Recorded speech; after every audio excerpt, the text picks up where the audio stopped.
In today's video, we're going to be talking about blood sugar and diet, the impact that different diets, such as the keto diet, the vegan diet, and the DASH diet, have on our blood sugar, and why it matters. Blood sugar is something that the average person doesn't really think about or worry about. If you were to stop someone on the street, more than likely, they wouldn't even be able to tell you what a normal blood sugar reading is.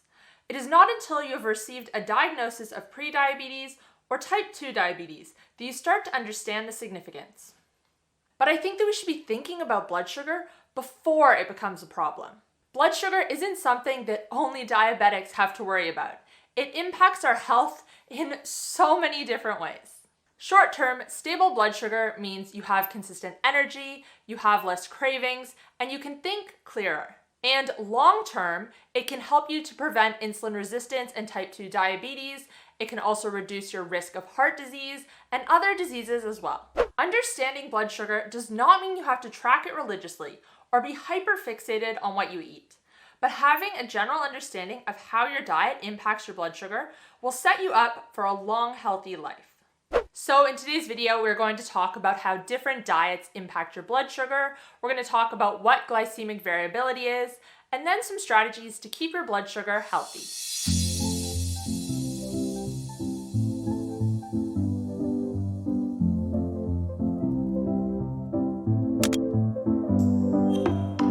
Hey guys, welcome back to my channel. If you're new here, my name is Kate. I'm a health coach and I post videos on a high-fat, nutrient-dense way of eating. If you like this video, please give it a thumbs up, feel free to share, and make sure to subscribe. And make sure to follow me on Instagram, Twitter, and Facebook, where I share new posts every single day.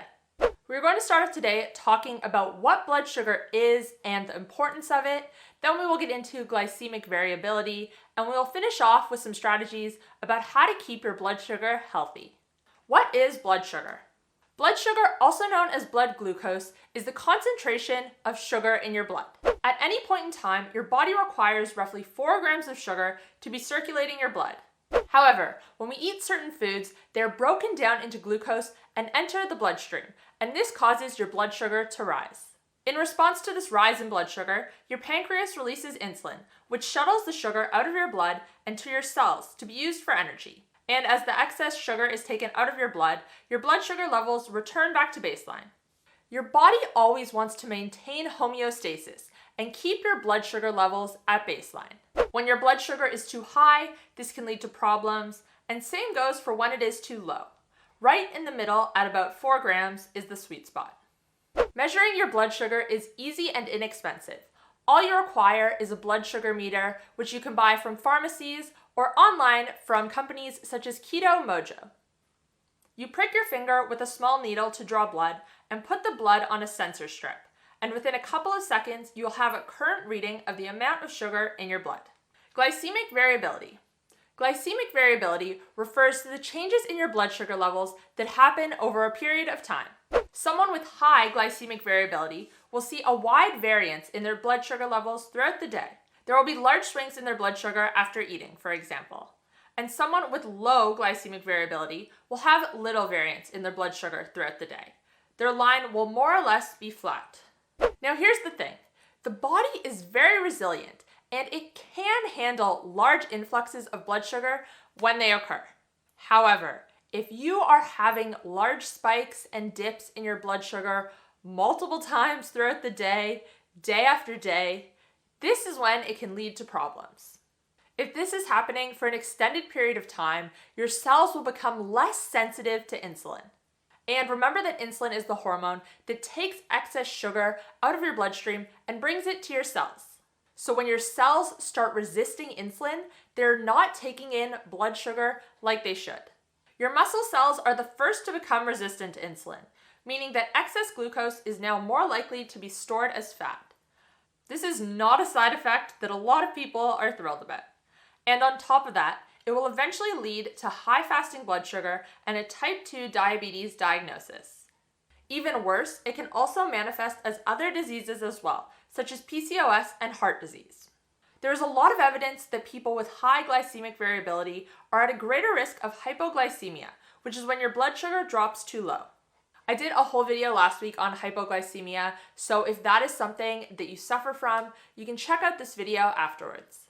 As I was saying, the lower we can keep our glycemic variability, the more stable our blood sugar can be throughout the day, the better. Not only for the prevention of the diseases that we just discussed, but for the short-term benefits as well. With stable blood sugar and low glycemic variability, your energy will be steady throughout the day. You won't have energy crashes mid-morning or mid-afternoon where you lose focus and are craving a snack. You will be able to think clearer and have less brain fog. You will sleep better and your hormones will remain in balance. And these are just a few of the short-term benefits you might experience. Diet and blood sugar.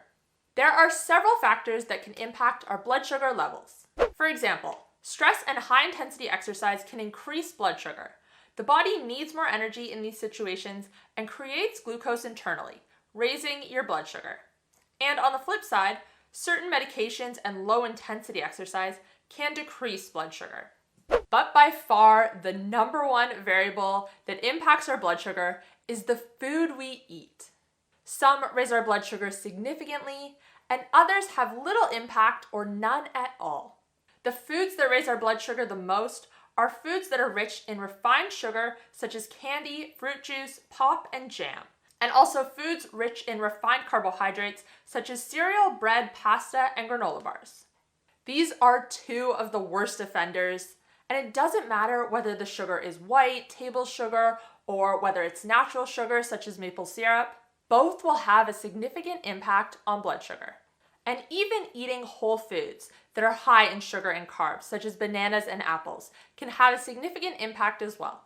However, pairing carbohydrate-rich foods with foods high in protein and fat can lessen the spike, and eating carb-rich foods after protein and fat can lessen it even more.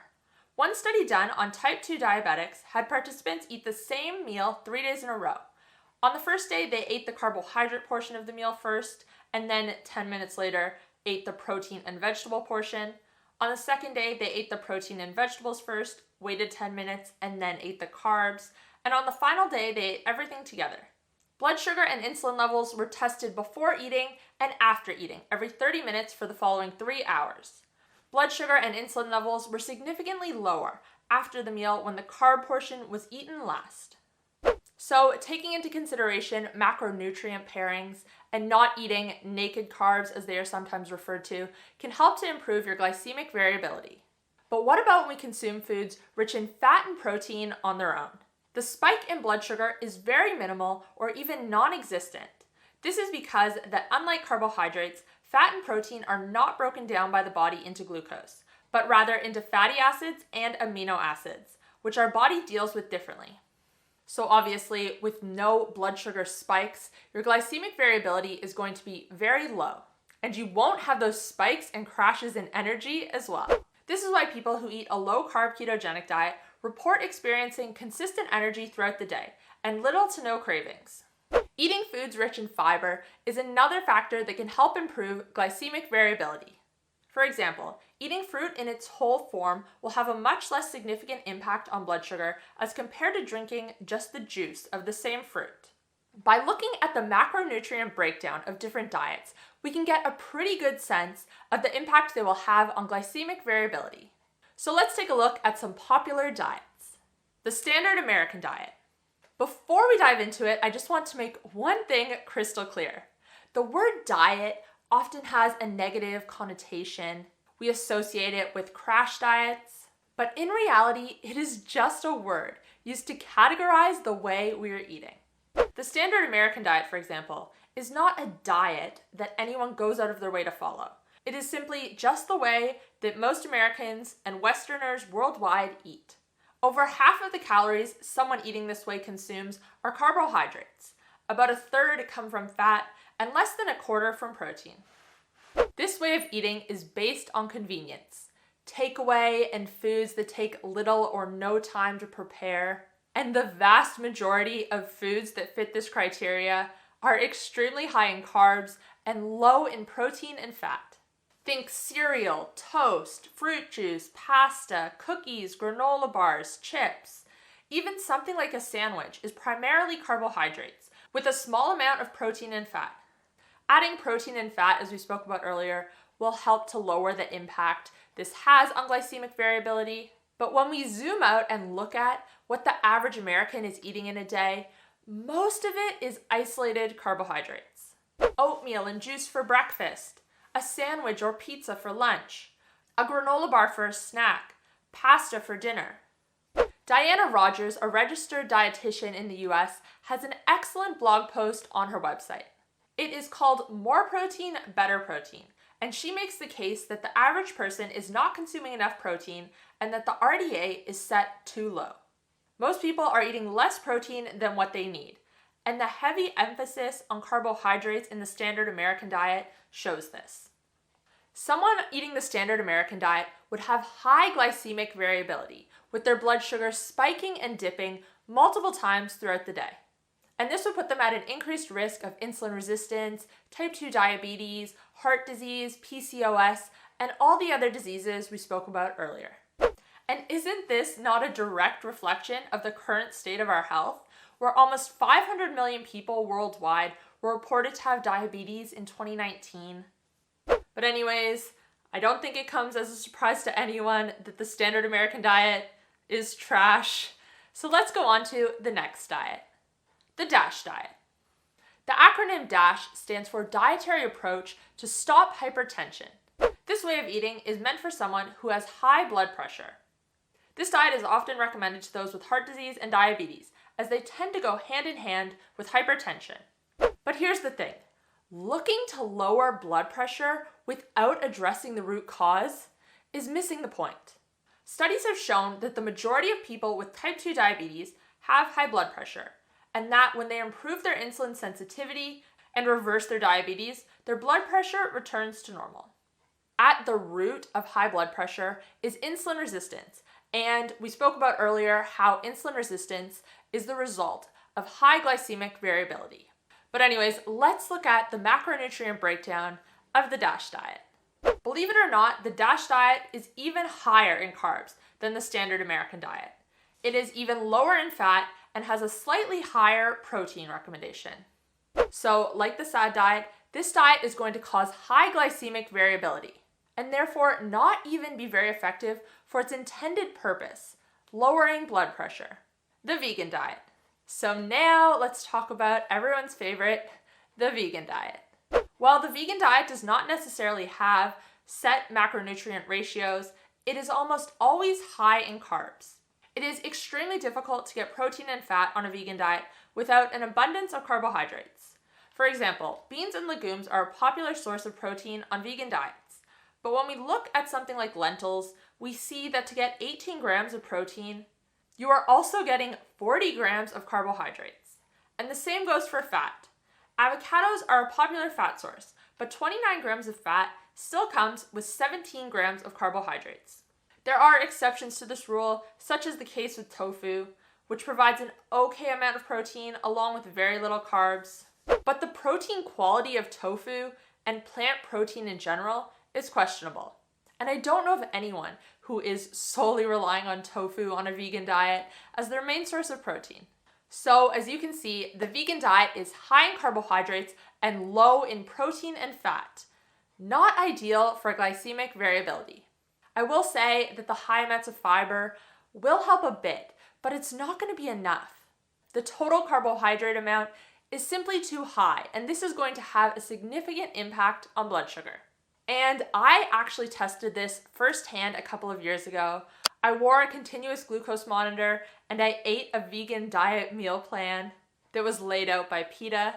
Let me tell you, my blood sugar was all over the place, as was my energy and my mood. The keto diet.